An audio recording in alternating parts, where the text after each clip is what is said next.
So let's go ahead and move on to our next story. Now, I know that a lot of times when I do these iceberg topics, I go, this is the most requested topic we've had, because at the time they were, but there was one that was constantly gaining people saying, hey, when are you going to do this story? When are you going to do this story?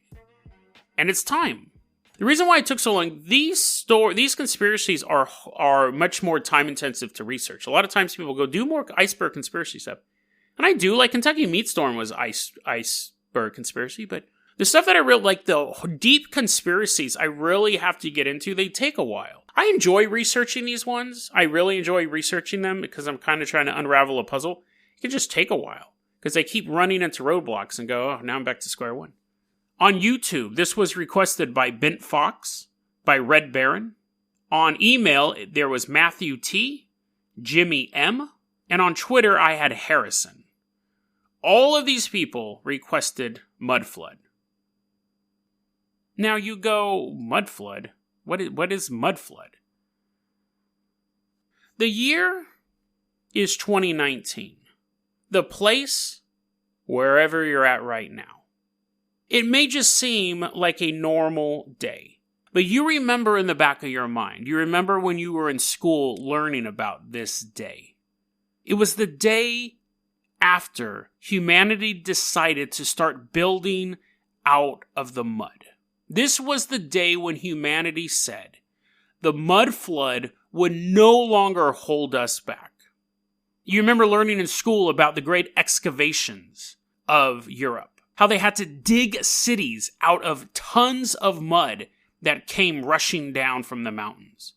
You also remember hearing stories about the American frontier, where the mud just smashed into buildings, burying them up to a floor deep, until humanity decided to take back the land. And you reflect back on that day that you learned about all those years ago in school. What an amazing feat of human engineering that we were able to clear out that much dirt and regain control of this planet. But that 2019, that place where you are, that exists in an alternate timeline. Because in this timeline, not only did the mud stay, but the powers that be covered the entire thing up.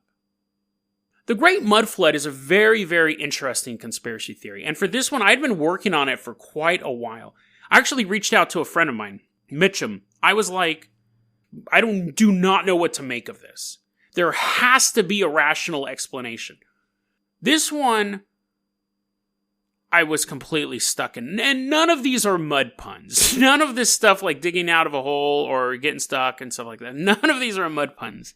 I remember reaching out to my friend Mitchum and I sent him some stuff and I said, I don't know what to make of this. I do not know what to make of this. It has to be fake. It has to be. This is what the Great Mud Flood is. This is the theory. In the 1860s to 1870s, a massive wave of mud covered the earth and buried most of our cities up to 8 to 12 feet in mud. And you think, well, that's stupid. That's obviously not true. The evidence for it is videos and photos of buildings all over the world buried up to the first floor in mud. So you will see buildings that have like you can see the top of a window sticking out of the cement. Like you can see where the ground is, and then you see on the building there is definitely the shape of where a window would have been that's been bricked up, and now the street is level to that window. You'll see pictures of what appear to be formerly first floors of buildings that are now basements, odd doors that you have to walk downstairs to get into the front door. You'll see photos of excavations where they were doing road work, and you'll see a building that has, and again, an entire first floor with entrance doors and windows, so they weren't originally basements. They're excavating this, you'll see a front door and windows underneath the ground.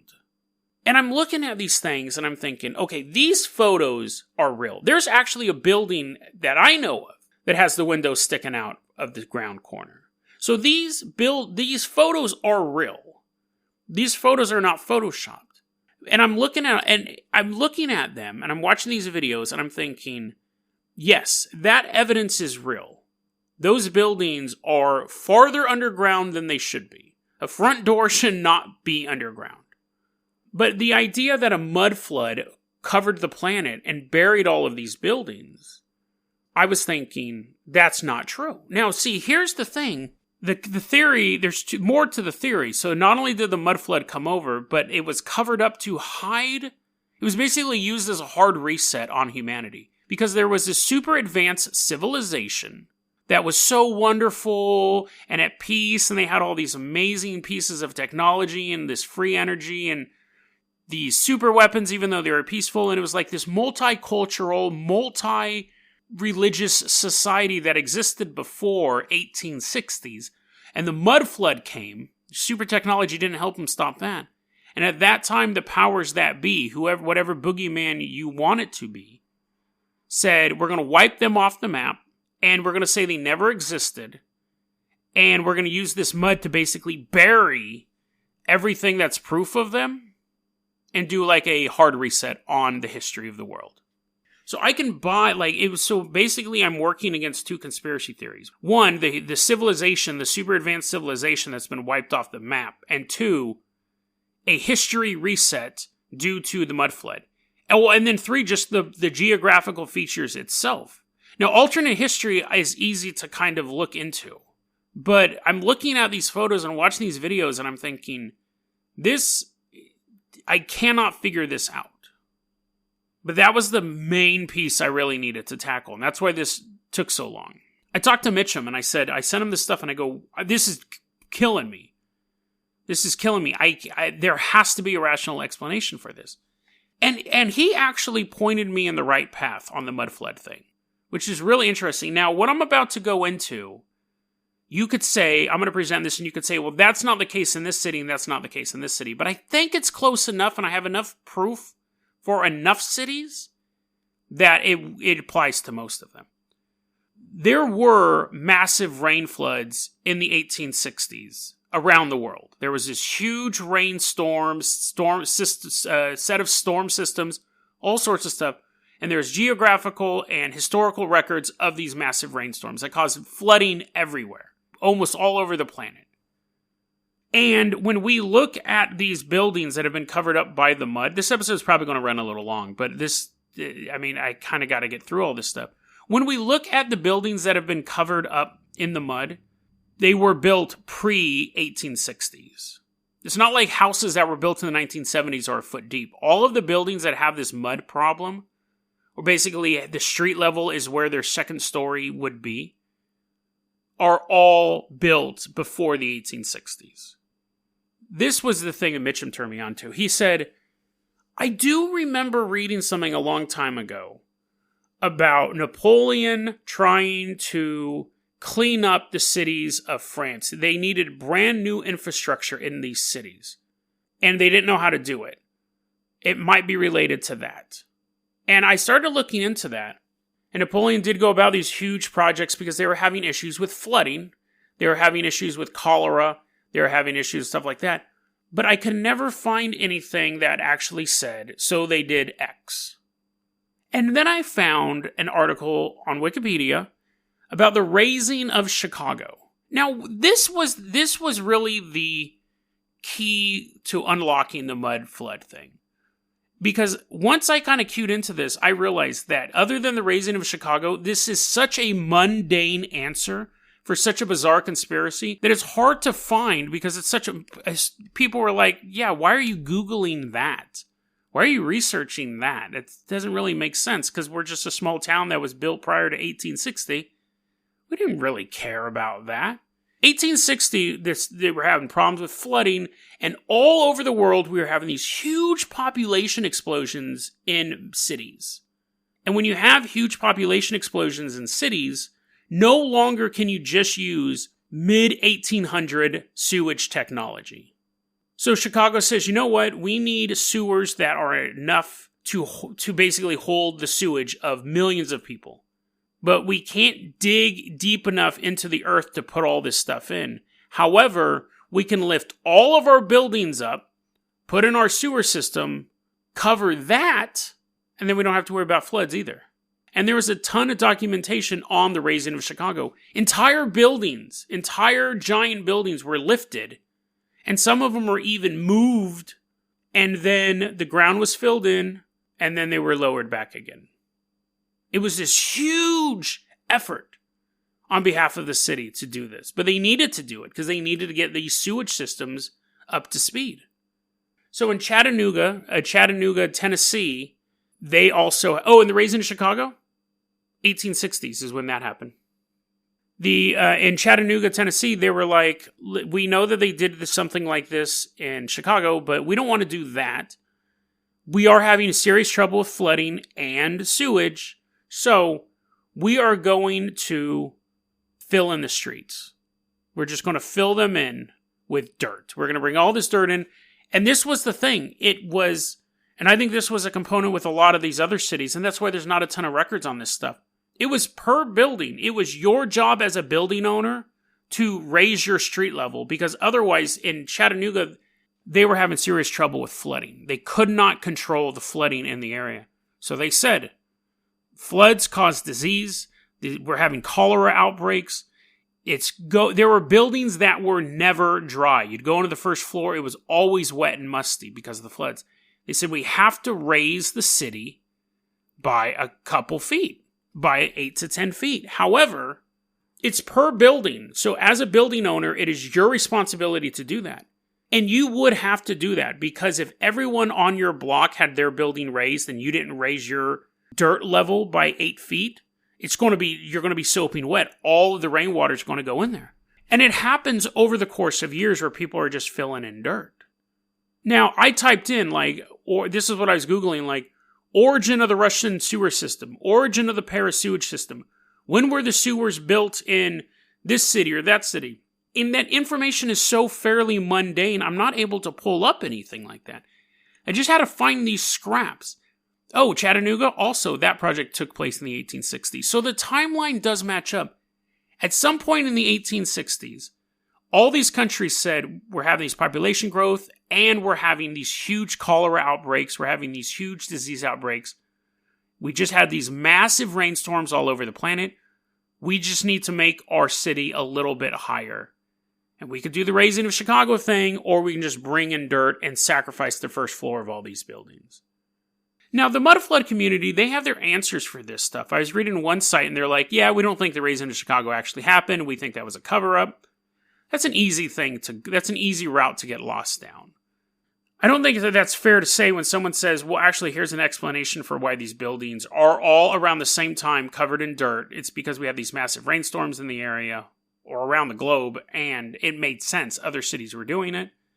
And then for people to just go, that's just part of the cover-up. You can't really debate that. But to me, and with Mitchum's help, I had found a way to answer, because those mud flood pictures were really freaking me out, dude.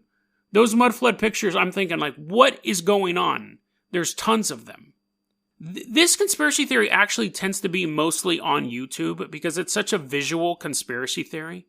If I just told you in 1860s mud came from everywhere and buried the planet, you'd be like, what? That's not true. But after watching an hour of video footage and photographs of these things, you're thinking, mud must have buried the planet. I could imagine believing that. But at a certain point in the back of my head, I always knew, my voice is going hoarse from doing this episode. I always knew that there had to be a rational explanation for this.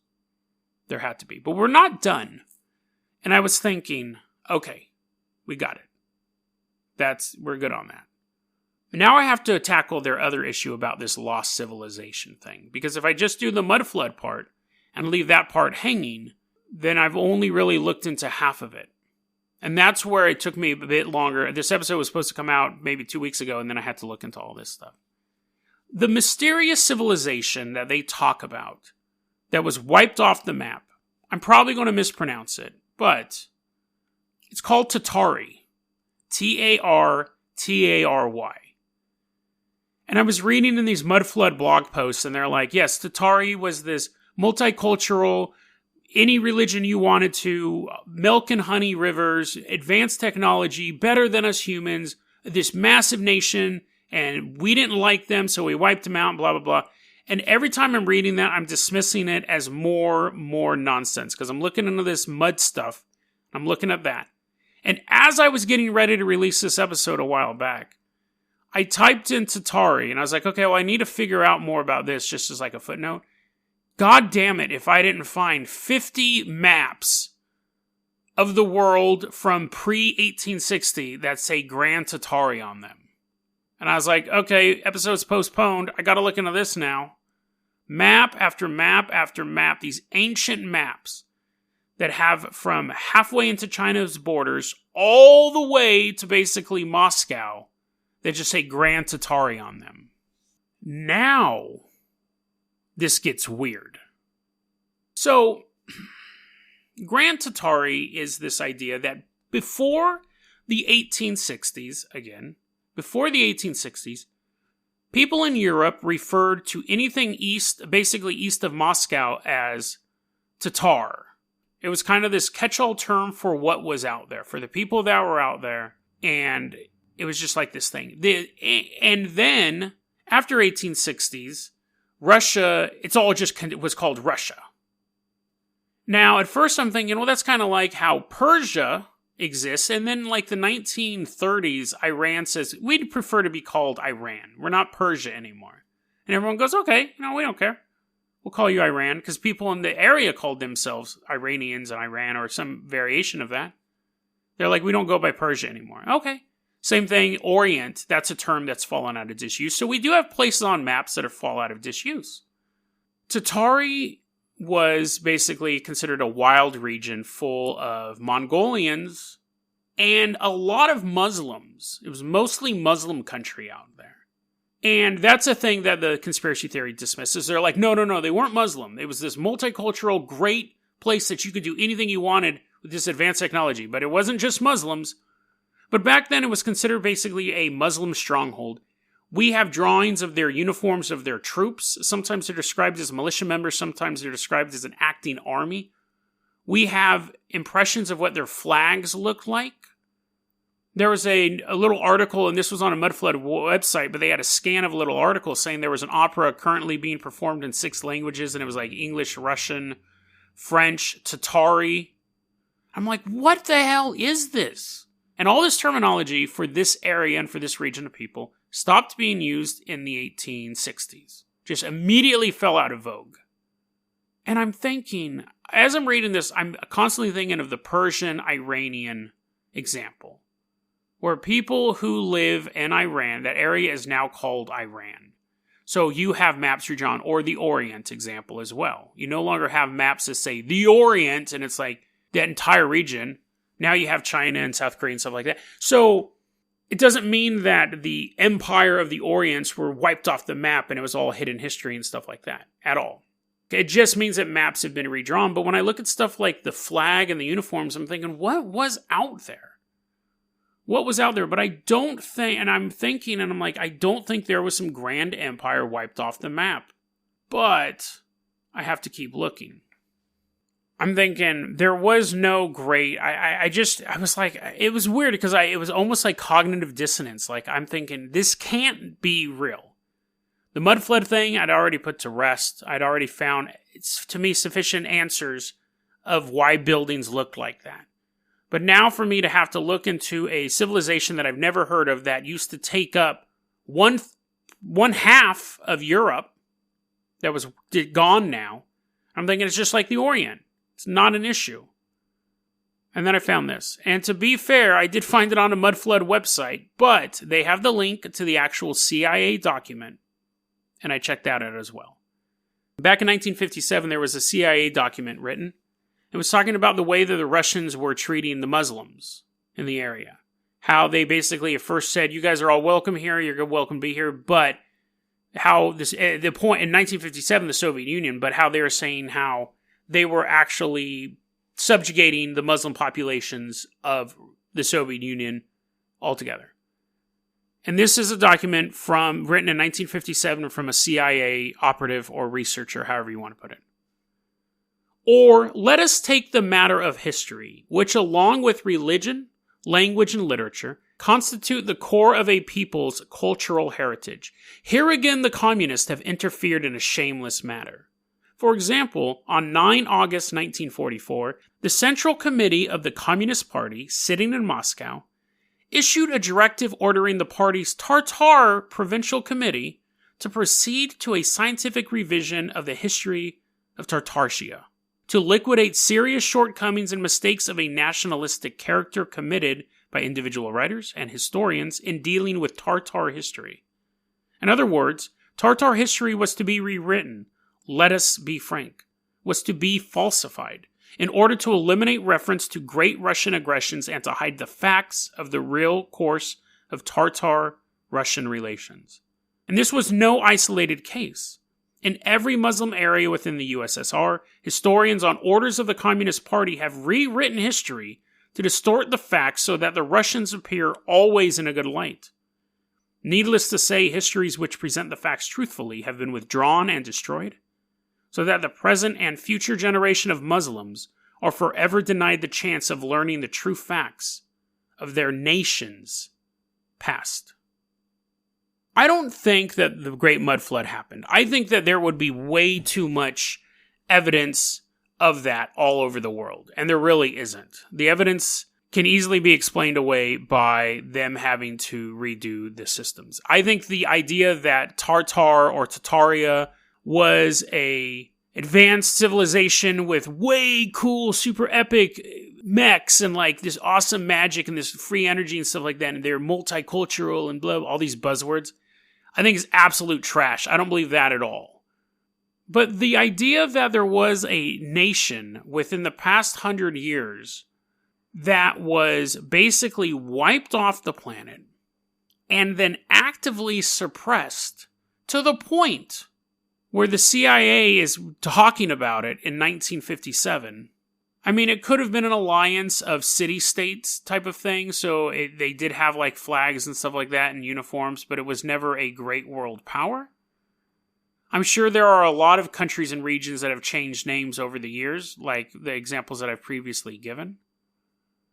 But something about it still, the Tartar part, something about it still just doesn't sit right with me. When I was reading initially, sites that were debunking it was like, oh, it was just this term that the Western Europeans made up because the place, it sounds like a scary name. It reminds them of Greek mythology and hell. And so it was just some name they threw out there because it sounded spooky and they didn't know what was out there. That was the dismissive part. The people who believed that it was this great civilization, they extol the virtues of this giant empire that used to exist to the point that Napoleon and the Tsar had to team up to destroy them. But it's weird because even the debunking stuff doesn't admit what the CIA document does. That these people did exist at some point. And that the Soviet Union made a concentrated effort to remove them, to change their history, to rewrite it. The thing that trips me out most about the Grand Tatar Empire, however you want to call it, is that this is episode 183, 184? I've debunked a lot of stuff, and there's a lot of iceberg conspiracy theories where I say, I don't think this is true, but this is what I think the theory is. Let's just put on our little imagination caps and run with it. But this one, not the mud flood again, that part's ridiculous, but the idea that there was a nation that was wiped off the planet and out of the history books. And if you ask me right now, dismissing the mud flood, I think that's been thoroughly debunked, but if you asked me right now, Jason, do you believe that there used to be a nation in Europe called Tatar with its own culture, people, uniforms, flags, language, that covered most of the continent and was wiped off the map and out of the history books since 1860. Jason, do you believe that conspiracy theory? I have to honestly answer with, I don't know. That was a clip from our daily podcast, Dead Rabbit Radio. Dead Rabbit Radio is available anywhere that you listen to podcasts. It's daily paranormal, conspiracy, and true crime news. If you want to hear the full episode that this clip came from, check the link below. Please like and subscribe. And hit that little bell, too. That does some magical stuff. Thanks, guys.